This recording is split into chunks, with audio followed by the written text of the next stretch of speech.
أفوض أمري إلى الله إن الله بصير بالعباد. السلام عليكم ورحمة الله وبركاته. اللهم صل وسلم وزد وبارك على سيدنا محمد وعلى آله وصحبه أجمعين. فيديو جديد وروتين جديد، أتمنى لو روتيناتي بتعجبكم وكمان المواضيع اللي بنطرحها بتعجبكم متنسوش تعملوا لايك للفيديو واشتراك في قناتي وتفعلي على زر الجرس على الكل عشان يوصل لك كل جديد. أتمنى يا بنات تكملوا الفيديو للآخر، علشان لما ما بتكملوش الفيديو الاخر بيبان عندي، يعني بيبان عندي ان الفيديو غير مرغوب فيه. فهل فعلا الفيديوهات اللي انا بقدمها غير مرغوب فيها؟ فاتمنى تشاركوني بكومنتاتكم، يعني سواء ايجابية سواء سلبية، فانا احب اسمع الرأي والرأي الاخر يعني. تمام، نبتدي كده يومنا بسم الله الرحمن الرحيم. بدأت يا بنات معاكم. عملت بقى ايه فطار سريع كده. نطلع بقى ايه عن الفول والفلافل والجبنة والمربط والكلام ده والبطاطس. فعملت كوبايه شاي بالنعناع كده خفيفه، وكمان طلعت القرص بالسمسم والسكر اللي احنا عملناها مع بعض. كان عندي دورة غسيل من بالليل، طلعت نشرتها. طبعا يا بنات الجو اصلا كان ملخبط، على رملة على تراب، فكان صعب قوي قوي قوي ان انا كنت اغسل قبلها بيومين يعني. فكان عندي بقى ايه ملايات مع فوط من الولاد، كان مغير كده من الولاد، فايه غسلتهم كده سريعا. كنت يعني غسلهم من بدري، يعني اول ما صحيت من النوم قلت انا كده كده هغسل ان شاء الله، حتى احط عليهم ايه مشمع. بس صراحة الوضع كان كارثي يعني. نشرت الغسيل بتاعي، وكمان قلت علشان ايه قبل ما انام اكون ايه لماه، بحيث ان لو في رملة بالليل، لو في ترابة، لو في اي حاجة. سويت السراير كده سريعا. الدنيا يعني كنت لما زي ما انتوا شفتوا كده، كنت لما وشوش المخدات والمخدات والملايات وكده، وكنت ايه منشراها. فغيرت السراير وخلاص. جيت بقى قلت هبتدي بالحاجه الحلوه، اعمل لهم كده كيكه شوكولاته. انا نزلت لكم طريقتها، بس في ناس قالوا لي لا نزليها بصوتك، ما تنزليش عليها صوت موسيقى. او يا بنات انا ما كنتش منزله على صوت موسيقى خالص، ده كان صوت عصافير. هو مزعج شويه بس.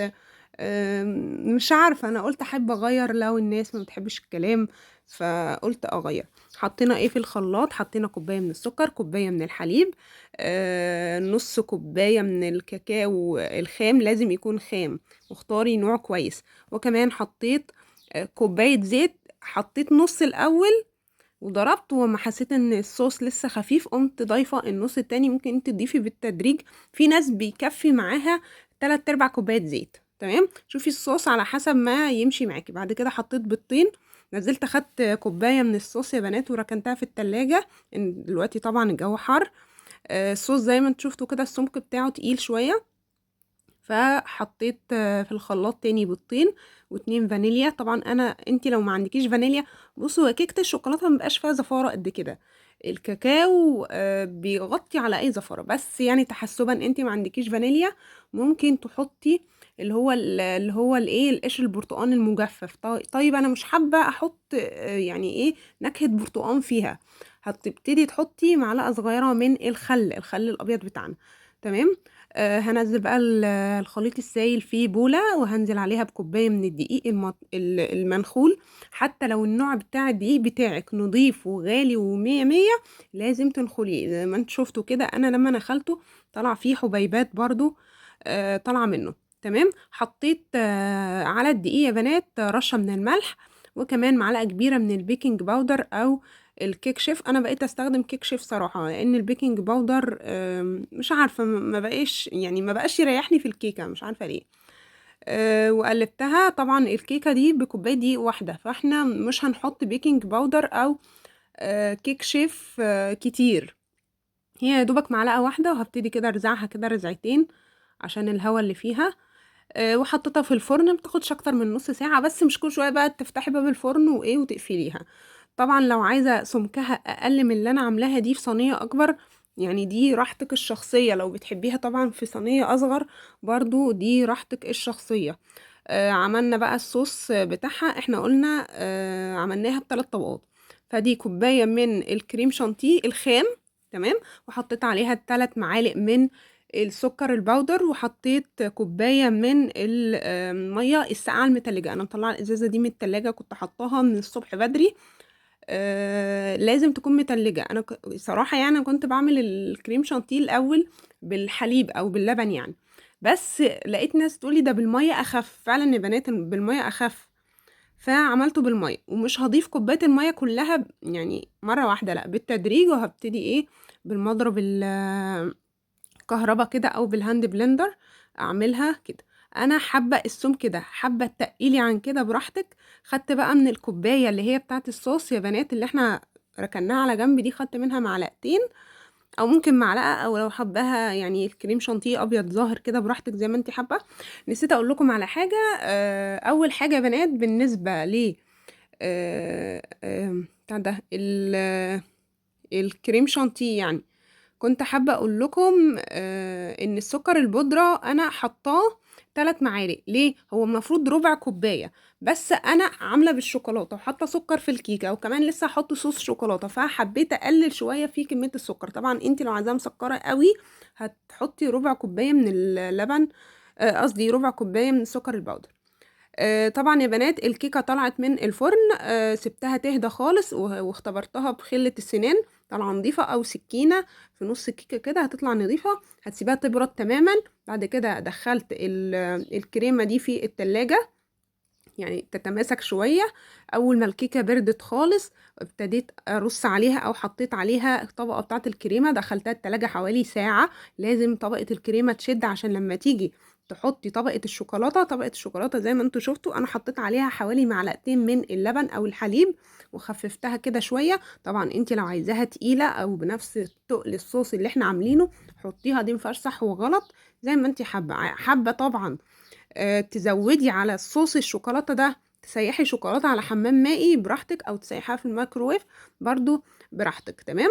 بعد ما حطيت الشوكولات يا بنات او صوص الشوكولاته، كان عندي شوكولاته كده في الفريزر بشرتها بالمبشره ورصيتها كده على الوش. اهم حاجه تحطي الكيكه في التلاجة ساعتين، ما تقليش عن ساعتين او ساعه ونص على حسب برضو التبريد بتاعك عالي او على قده يعني شويه.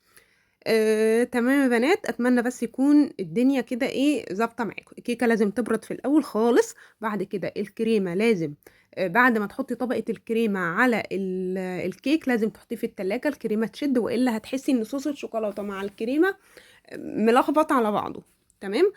خلصنا بقى، قلت بقى ايه اسيبها تبرد كده. انا بحب اكلها ساقعه، مش عارفه ليه. في كيكات احب اكلها سخنه زي كيكه البرتقال او الكيكه اللي هي بالحليب او الزبادي او الكلام ده، بحب اكلها بقى سخنه اول ما تطلع. بقطعها كده بتبقى مفروله، بتبقى مفتته. حتى لو انت الكيكه بتاعتك حلوه بس مجرد ما بتطلعها من الفرن وبتقطعيها بتحسي انها بتفرفط معاكي كده. انا بحبها كده. هو الاكل اذواق صراحه. كان عندي حته من عجينه كفتة الرز، عملتها كده طلعتها من الفريزر فكت خالص، لا تحطيها في ميه بقى ولا ميه مغليه ولا الكلام ده. طلعتها ابتديت كده ايه اعملها صوابع، عايز تعمليها دواير تعمليها اشكال زي ما انت حابه. هبتدي اقليها في الزيت واعمل لها يعني ايه الصلصه بتاعتها. اكله سريعه كده وايه وسهله ان شاء الله. بصوا بقى يا بنات اليوم ده ان شاء الله الروتين بتاعنا النهارده حابين نتكلم فيه زي ما قلت لكم في اول الفيديو كلمه الايه يعني وافوض امري الى الله ان الله بصير بالعباد. فانتي لو قريتي الايه دي هتلاقي ان ربنا بيعقبها بيقول ايه بعد الايه وافوض امري الى الله ان الله بصير بالعباد فوقاه الله سيئات ما مكروا. يعني انتي لو فوضتي امرك لله سبحانه وتعالى فربنا بصير بالعباد، ربنا شايفك وربنا عارف وعالم بحالك اكتر من اي حد تاني. فربنا بيرد عليكي ان انت لما بتفوضي امرك ليه ان هو بيقيكي من سيئات الناس اللي بتمكر بيكي او الناس اللي حطاكي في دماغها. تمام. وبنتعجب كمان يا بنات للناس اللي هم ايه بيطلبوا الدنيا وزينتها. كل واحد فينا بيطلب حاجة معينة من الدنيا، ما حدش بيقول بقى ايه ده انا مش عايز الدنيا، ده انا زاهد في الدنيا انا لا، كلنا بنطلب من الدنيا. اللي بيطلب بيت جديد واللي بيطلب شقة جديدة سواء بيت او شقة يعني، واللي بيطلب اولاد واللي بيطلب مال واللي بيطلب صحة، كل دي زينة الحياة الدنيا. فاهمين قصدي؟ حتى طلب الدنيا يعني ربنا قال عليه في القرآن قال ايه لما انت تقول قول ربنا سبحانه وتعالى ما شاء الله لا قوة إلا بالله. يعني انت لو حابب حاجة في الدنيا قول يا رب. يعني مثلا زي فلان، يا رب ما شاء ربنا يبارك له، يا رب ما شاء الله لا قوة إلا بالله. تمام. نيجي بقى في سورة الكهف. انت ما عايز الدنيا تفتح لك دراعاتها، عايزة الدنيا تضحك لك زي ما بيقولوا، قولي الكلمة دي أو قولي الآية دي، ما شاء الله لا قوة إلا بالله. فربنا بيقول في سورة الكهف إيه؟ ولولا إذ دخلت أسفة ولولا إذ دخلت جنتك قلت ما شاء الله لا قوة إلا بالله. ها بنقول إيه بعدها بقى؟ أنت لما تقول ما شاء الله لا قوة إلا بالله، إيه اللي بيجي بعدها؟ ربنا كمل الآية وبيقول إن ترني أنا أقل منك مالا وولدا فعسى ربي أن يؤتيني خيرا إيه من جنتك. يعني طبعا كلنا واحنا بنقرأ سورة الكهف بنقرأ الآية دي وبنتوقف عندها.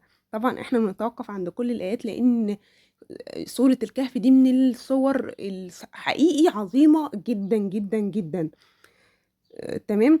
ليه بقى؟ ان ربنا انت لما تقول ما شاء الله بعد كده ربنا بيديك اكتر واحسن من الحاجة اللي انت اتمنيتها. تمام. نيجي بقى ساعات بقى بيجي عليكي اوقات انا قلبي مقبوض مش عارفة ليه، انا زهقانة، انا مكتئبة، انا قرفانة، انا مش عارفة من غير سبب. انا حياتي مستقرة ودنيتي مستقرة، عندي المشاكل اللي هي العادية اللي في كل بيت وفي كل الدنيا يعني ماشية بيها، بس رضا يعني ماشية او كويسة. بنقول ايه بقى يا بنات لما نحس ان احنا متضايقين ومفيش مشاكل؟ تحس ساعات كده انت متضايقه من غير سبب ولا اي عله ولا اي حاجه خالص، بنقول ايه؟ المفروض نقول ايه في وقتها؟ نقولش ليه يا رب انا حاسه كده، ليه انا حاسه دايما مقصره؟ لا، نقول ايه؟ لا اله الا انت سبحانك اني كنت من الظالمين. انت لما تقولي كده زي سيدنا يونس لما كان في بطن الحوت ما استسلمش وقال انا خلاص في بطن الحوت والدنيا خلصت والدنيا مشيت والكلام ده. لا لا لا خالص.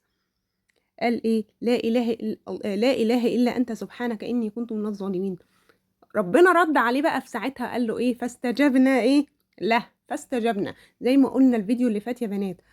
فاستجبنا له لسيدنا ايوب، هنا فاستجبنا له لسيدنا يونس. والفاء هنا تفيد السرعه، ان ربنا ما طولش عليه، ان هو ربنا بيقول ان هو لو سيدنا يونس ما دعاش للبث في بطنه الى ايه؟ الى يوم يبعثون. يعني لو هو ما دعاش مع انه نبي وقادر ان هو يطلعه من اللي هو فيه، لو هو ما دعاش كان زمانه لسه في بطن الحوت. فربنا قال له ايه؟ فاستجبنا له ونجيناه من الغم. ودي مش عشان سيدنا يونس بس، لا لا خالص، ده دي كمل الآية بقى، فاستجبنا له ونجيناه من الغم وكذلك ننجي المؤمنين. اتمنى يا بنات فيديو النهارده يكون عجبكم، متنسوش تعملوا لايك الفيديو واشتراك في القناه. حابه اقول لكم بقى وانا بعمل الكفته او التسبيكه، انا خدت الزيت اللي انا قليت بيه الكفته عملت بيه التسبيكه. عايزه اقول لكم طعمها تحفه قوي قوي قوي. دي كده كده قاليه بيه الكفته يعني. تمام. وكمان حطيت من علب الصلصه الصغيره، في ناس استغربت شكلها، هي شكلها كيوت صراحه يا بنات. شايفين بقى الكيكه؟ عايزه اقول لكم انها لما تسيبيها لتاني يوم بيكون احلى واحلى. السلام عليكم.